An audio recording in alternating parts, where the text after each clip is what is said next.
I was sat here in my usual seat to enjoy the 4K of the Proposition. This is the special edition 4K which I got from HMV recently for just £20, and I was so impressed with how this looks that I said to my wife halfway through watching it, that sat here, let me just open the curtains, I thought that sat here watching it this close to the screen, it was reminiscent of sitting in our usual seats in the Empire Leicester Square. The image quality was that good. Of course, the huge screen in the Empire Leicester Square was about 15 to 20 times the size of this, but nevertheless, that was the impression it gave me. So let's take a look at this fabulous 4K of the Proposition.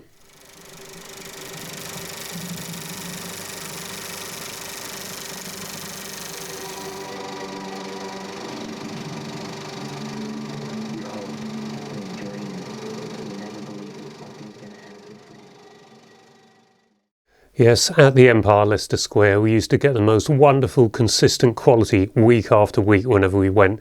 It was the same at the Odeon Leicester Square, but there was something that bit extra special about the Empire. And in here I felt like I could almost imagine I was back at the Empire, because this 4K is so impressive. In fact, it's from a Super 35, but the Kodak Vision 2 T-stocks, so renowned for their superlative fine grain effects, I think they're going to cause the usual howls of excessive image noise reduction, or DNR to death as people call it. But I don't think that's the case, because, okay, on a television, well, on my television anyway, which is only a 40-inch, but I only use that for watching YouTube really. On the television, this does look a bit too good to be true, and it looks like it's been too cleaned up. It looks like a video almost. I still think it's very good, but I can see why it would fool some people. But in here, 10 feet wide, you can see the fine film grain, all the detail, and it just looks sensational. And this really shouldn't be a surprise, because I've had the DVD from about 2006, and that too looks exceptional. Now, it's not a 4K, but in isolation you'd say this has got to be one of the best DVDs ever mastered.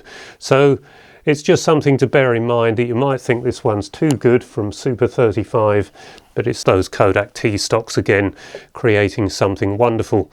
Now, this is another impressive pack from the BFI, the British Film Institute, who brought us the excellent Get Carter pack in 2022. And while I just give you a few details, let's look at the contents of this pack. The Super 35 negative has been transferred at 4K, and the grading was overseen for approval by director John Hillcoat and cinematographer Benoit Delon. It's not 70mm quality, but it is beautiful. It has an image aspect ratio of approximately 235 to 1, 240 to 1, and comes with DTS 5.1 sound. Excellent DTS 5.1 sound. But before you sit down to enjoy this one, just check the HDR in your system, because although it was fine on the brightest setting on my television, through the video projector here with this ultra bright laser lamp, it was really blown out, or at least it appeared to be a bit too blown out to me. I know some people really do like things as bright as possible, but in here I like to set them up to look just like a film print, and that was what I achieved in here before we sat down to watch it. So a beautiful looking image, and perfect for the setting, the Australian outback in around 1880, the Australian take on the American Western genre, and just like the American West, a very harsh life at the time. It's in the outback, and some of the cinematography of those landscapes is just beautiful. The sunsets and the sunrises, don't think I've ever seen any quite like them, except in other films shot in the Australian outback. So there are some quite unique things to this, and the cast, including John Hurt, who's absolutely terrific in this almost bit part, but Danny Huston, Guy Pearce, Ray Winstone, Emily Watson, Noah Taylor I think too is in there somewhere. The whole cast is brilliant. But despite all this, it didn't do very well at the worldwide box office, with an estimated budget of $20 million. To only take just over $5 million is a bit of an insult, but I do think it's done pretty well on the home video market since then, so let's hope this 4K disc has also helped in that regard. I've already mentioned the DVD, but I'll mention it again here, because the image quality of this is good, very good, and you'd look at it and on a smaller television, sort of 40 inches in particular, you'd think this was a Blu-ray, and that's indicative of those Kodak T-stocks. This is just the sort of image quality it could produce, and I know I've emphasised this a few times recently, but it's not the transfer. If a film looks this good after a cine to video transfer, that's usually a sign it looked exceptional as shot, and that's the case with the Proposition. If anyone's got a 35mm anamorphic print out there they'd like to send me so I can check it, please do so. I'll run it in here and I'll let you know what I think before returning the film. But the DVD has a lot of extras on it, and there's a Blu-ray, an extras Blu-ray in this. It hasn't got the film on the Blu-ray, so you just got the film on the 4K and then an extras Blu-ray.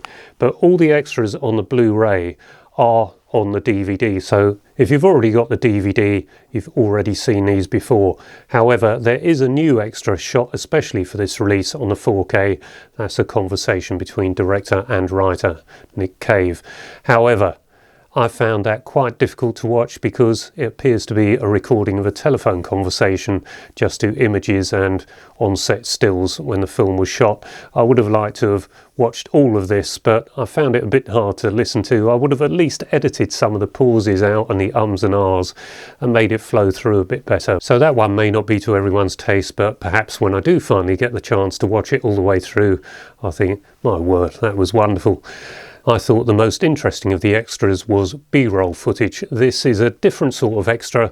It's a fly-on-the-wall, almost candid camera that was allowed on set to just shoot video while everyone was making the film. So a sort of candid camera approach, and it shows things like the Panaflex camera being loaded with 35mm film, and it's not the usual sort of thing you get where everyone sits down and tells you how wonderful everyone else is making the film to try and make sure they get another job in the future.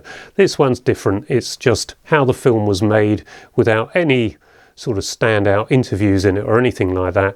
You can just see the sets and the people working out how they were going to do the next scene and loading the camera, that sort of thing. So I found that the most interesting, but as I said, all been available on the DVD and presumably the Blu-ray before.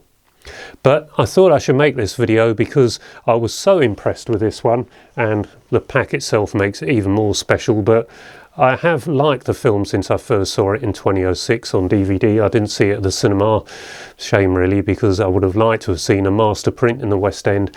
But I think this one is an extra special release if you can still get one in a branch of HMV, because they were around in December 2023, so you may find one in your local branch of HMV, and if you can get it for £20 like I did, one of the best 4K purchases I think I've ever made. So one to drain that ever-draining wallet and bank balance perhaps. Right, I think that brings us to the end, so I hope you enjoyed this video. If you did, please give it a like and perhaps consider subscribing so I'll be encouraged to carry on creating nonsense like this in the future. Until the next video, bye bye for now.